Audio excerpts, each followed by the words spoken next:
Welcome back to the Black Wealth Creator Podcast, where we help uplift the Black community through financial education.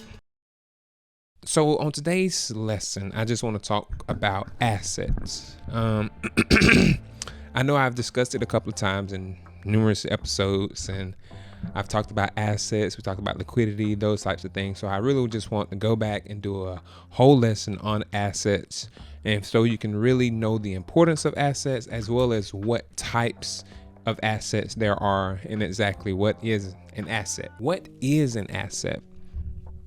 An asset is a resource with economic value you can own or control with expectations it will provide future benefits. What does that mean? So basically an asset it's a resource. It has to be something. It has to be something. It can be tangible or intangible. We'll talk about that later in the video, but it has to be something, a thing, or an idea or something that is that has some tangible piece around it, whether it's paperwork or something that you can say that you own, that you can say that you possess, that you can say that you control. And this thing, whether it's a bar of gold or a diamond necklace or a nice car, like this thing that you own has to provide some type of financial benefit in the future. So that is the actual what is an asset. Next, I want to talk about the 4 categories of assets. There are current assets, fixed assets, financial assets, and non-tangible assets. So let's dive into those. Category 1, current assets. Now, current assets are convertible to cash within a given year. Cash or cash equivalents. So basically what that means is an asset that you have in terms of a current asset is either cash or a cash equivalent. A cash equivalent is something that can be turned into cash within that 1 year time frame. So a lot of times we might classify as like prepaid expenses. So let's say you have to prepay rent for a year. If you decided to prepay, a year's worth of rent, which most people don't do that, but if you were, or we could say maybe an insurance premium. If you prepay insurance for 6 months, and let's say you're short on cash, or maybe you sold the car, or maybe you sold the house, then that insurance, that prepaid insurance, is going to be considered as an asset. Because if you do sell the car, or if you do have to cancel the insurance, they send you a check for that cash. So that's why it's just a cash equivalent or cash. The next type of asset is a fixed asset. These are considered long-term assets.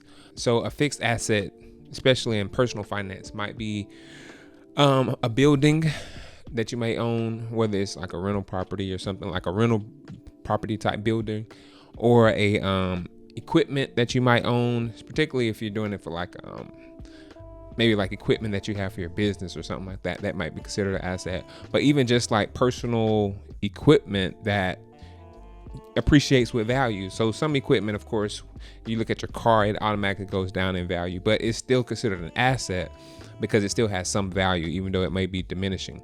But we might talk about like a lawn care or like a lawn care equipment, something that might appreciate with time. But even though if you're using lawn care, it's actually depreciating. So it's another thing that might be depreciating. But there are equipments out there that do appreciate with time or just hold its value. I particularly think like maybe a truck. I know it's at a car, but most trucks hold their values quite well, and you can normally sell them right at your buying price. A lot of times you can sell them right at the buying price. They tend to hold their value quite well. And then lastly, would be like plants. But I also think like fixed assets would be like your home, something that's just long term, especially if you paid it off. Now we talked about debt, and so the way debt works in terms of assets. So the way we, especially in accounting, the way we view assets is once it's in the books. So if you're still paying on it, we still consider that its value, the book value of it, is still considered an asset. So let's say you have a $300,000 home. If it's valued at $300,000, a lot of times when we look at it, we're going to say you have $300,000 worth of assets. Now, if you owe, I don't know, 345,000 of that left on, via debt, then of course that's going to take away from your net worth, which we'll talk about in another episode. Next, financial assets.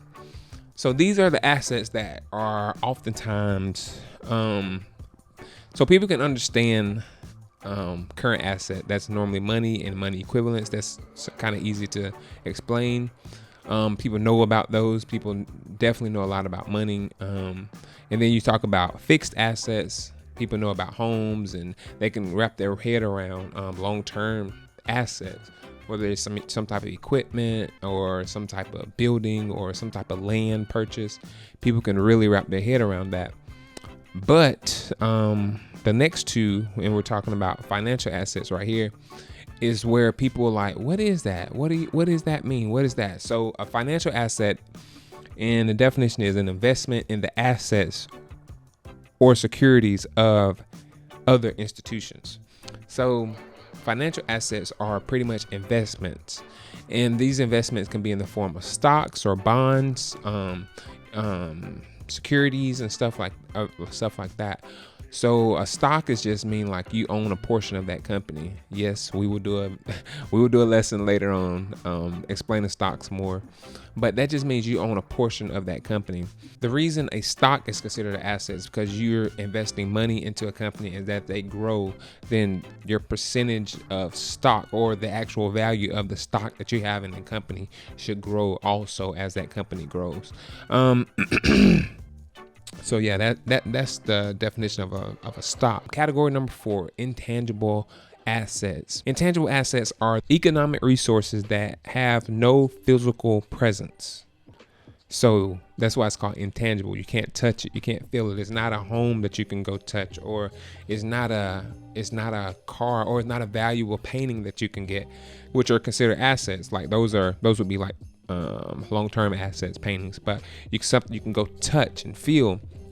But intangible asset is something that you can't touch, can't feel, but it still has value. It still adds value to you as a business or the person. So a couple of examples of this would be a patent. So a patent is just, maybe you invented something and you put a patent on it. Like I was the first person to invent this, and anybody else who comes after me to try and use it, they have to pay me a royalty or some type of money to use it. Maybe, and the same goes with trademarks and copyrights. And then so patents, trademarks, copyrights, and then something called goodwill. All of those are considered intangible assets. Now, goodwill is very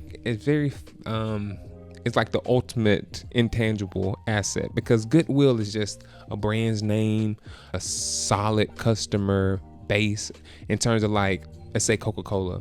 The goodwill of Coca-Cola is that they make good drinks, and everyone in the world knows Coca-Cola makes good drinks.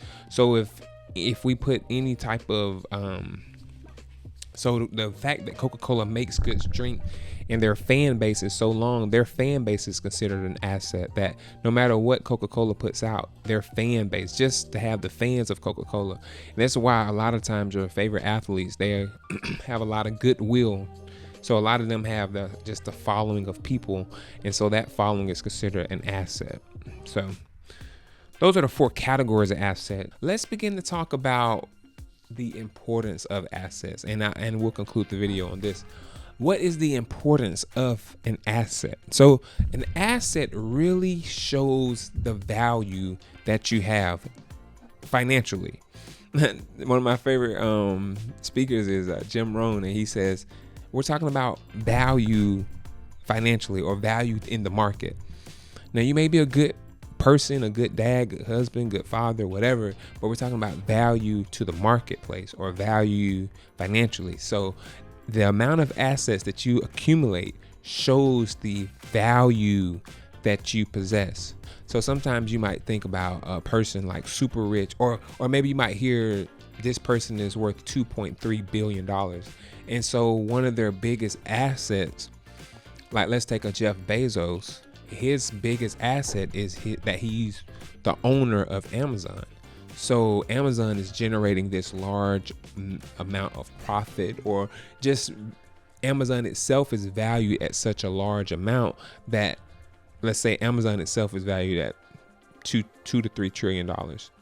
Then that means Jeff Bezos, being owner of that asset, is valued at that same amount. So that's the importance of having assets. Like I've heard, I remember, like, cause in the inner cities or whatever, people want to rep gangs and rep this my street or this my block, but they don't own anything. They don't have any true assets on the block. All they do is just rep the block, but they don't even own land on the block. And so when you begin to talk about ownership, that's the beauty of that's what assets are. That means you own these things, and that means that it's generating a profit just from you holding it.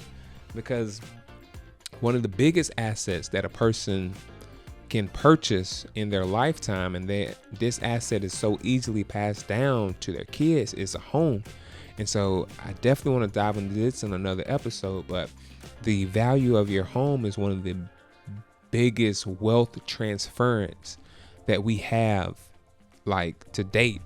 Like, you purchase your home at this rate, normally by the time you go to sell it is maybe 2 to 3 times more in value, especially if we're talking over a 20 to 30 year span. So that's why assets and ownership of things are so important. And so that's the very importance of an asset. So I hope you've enjoyed the episode, and I just really want you to leave in the comments below. Did you know what assets were? Did this video help you? Is there any other financial topics you want to talk about?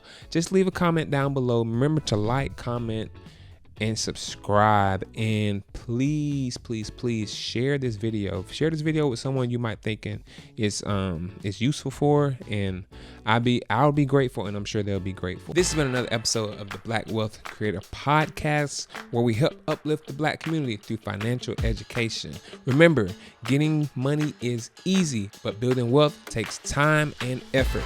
Anybody can do it, especially you. Be blessed.